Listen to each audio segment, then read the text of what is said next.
Assalamualaikum warahmatullahi wabarakatuh. Baiklah, di sini saya Sri Devi Aprianti, nomor induk mahasiswa 19102002. Di sini saya akan menjelaskan tentang teori pilihan rasional.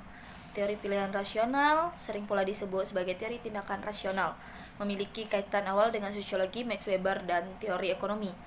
Teori ini pada awalnya berpengaruh kuat pada analisis ekonomi, tetapi kemudian diadopsi pula oleh sosiologi, psikologi, ilmu politik.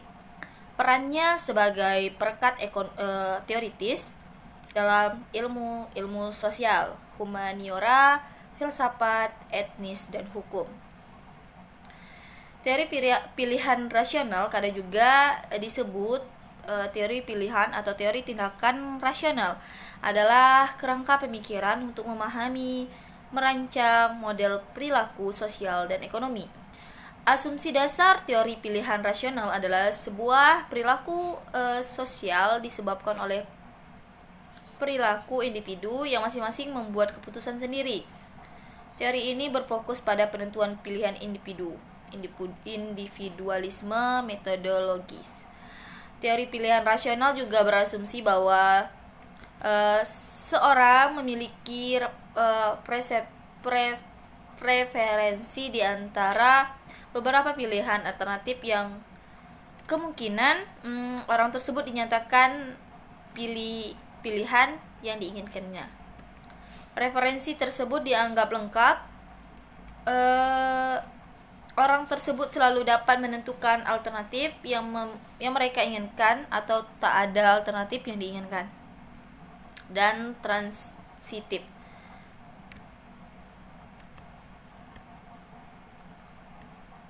Selanjutnya, kemungkinan peristiwa dan potensi biaya dan keuntungan dari menentukan pilihan dan tindakan konsisten dalam memilih tindakan terbaik. Rasionalitas sering dijadikan asumsi perilaku individu dalam model dan analisis ekonomi mikro dan muncul di hampir semua penjelasan pembuatan keputusan manusia yang ada di buku pelajaran ekonomi.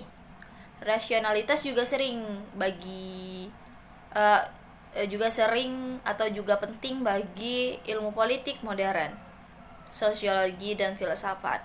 Versi keturunan dari rasional adalah rasionalitas instrumental yang meliputi pencarian cara paling hemat biaya untuk meraih tujuan tertentu tanpa melihat berharga atau tidaknya tujuan tersebut. Gary Becker adalah salah satu pendukung penerapan model perilaku rasional secara luas. Becker dianugerahi hadiah Nobel Ekonomi tahun 1992 atas penelitiannya tentang diskriminasi, kejahatan, dan modal manusia.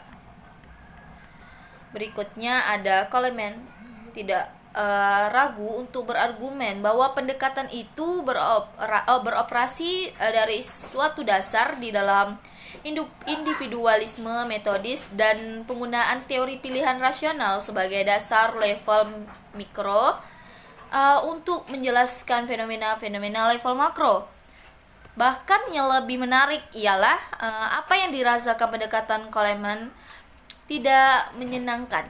Karya yang holistik secara metodologis mengambang pada level sistem tanpa jalan lain menuju para aktor yang menghasilkan sistem itu dengan tindakan-tindakan. Padahal akan tindakan sebagai semata-mata eksperensif, pandangan akan tindakan sebagai hal yang irasional dan juga sebagai tindakan yang seluruhnya disebabkan oleh kekuatan-kekuatan dari luar tanpa intermediasi maksud atau tujuan. Ia menyisihkan karya empiris yang dilaksanakan secara luas di dalam ilmu sosial ketika perilaku individu dijelaskan dengan faktor-faktor tertentu atau faktor penerap tanpa model tindakan apapun. Coleman 1989. Tentu hal ini seperti yang diungkapkan Coleman dalam argumennya di atas menunjukkan usaha ketat menemukan titik fokus abu-abu di antara dua paradigma besar ilmu sosial antara paradigma, fakta, sosial, dan definisi sosial. Saya tidak ingin berbicara banyak di sini, yang ingin saya sampaikan hanyalah mengenai analogi kedua paradigma tersebut.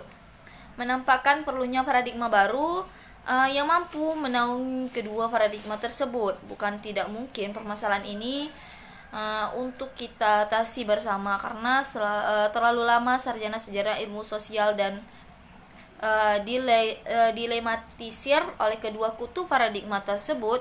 Ahli usaha terlampias dalam menemukan sebuah konsep baru yang mampu mengintegrasi antara makrokosmik dan mikrokosmik ilmu sosial, seperti halnya sebuah teori beranggapan bahwa dirinya mampu berintegrasi kedua pandangan tersebut, yang malah menjadi tertawaan